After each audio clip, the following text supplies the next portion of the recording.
BMW enters the small displacement bike race with a worthy competitor sure to put smiles on faces worldwide. The little bike that can, BMW's G310R.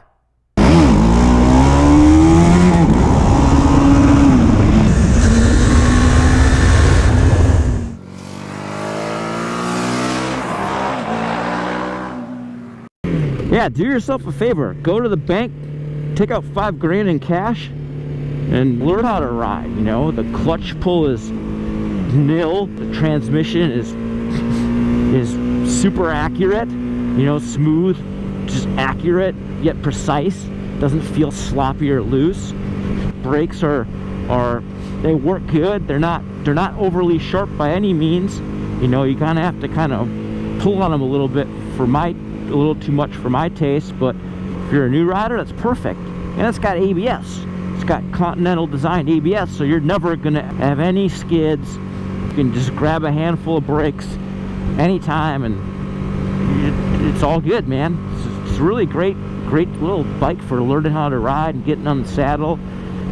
Body work's pretty minimal, so if you do take a little tip over in the driveway, probably not gonna end the world. You're not going to have to replace all these body panels like you would on a sport bike.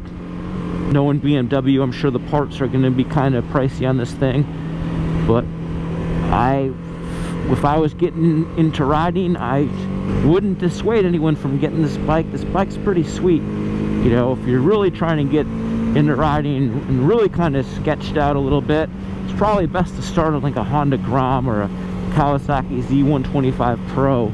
The only problem with those bikes is, you know, you can't go on the freeway. You know, you can't ride them on the 405. This thing does go on the freeway. Again, it's probably something I wouldn't want to be logging tons of miles on. You know, I just like a little bit more power when I'm rolling on the freeway. But you know, to get around, do it here and there, it's just fine. You'll be happy with it.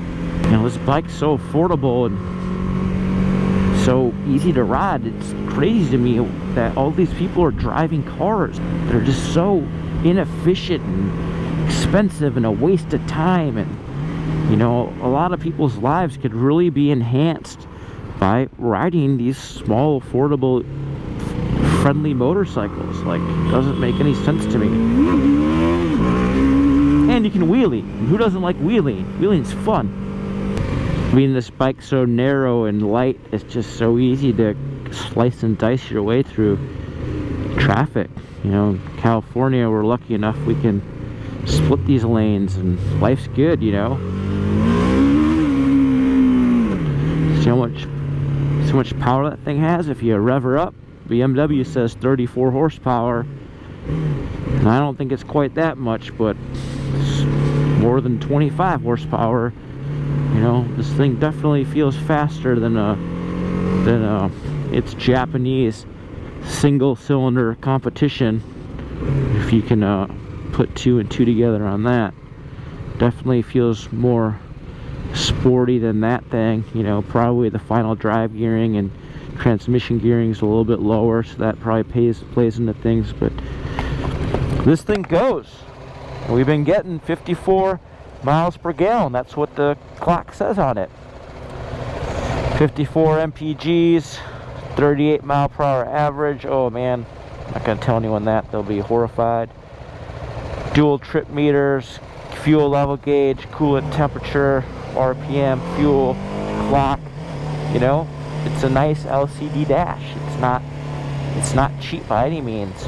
There's a lot of bikes that cost more than this $5 grand G310R that don't even have nearly as nice instrument displays as this. So it's cool to see BMW stepping it up and giving us some stuff that we want.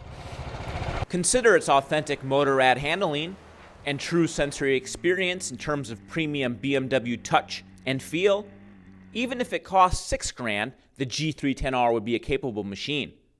But because it costs less than $5,000 with a 3-year, 36,000-mile warranty, it's obvious you'd be a fool not to get out and experience the thrill and urban convenience of motorcycle riding.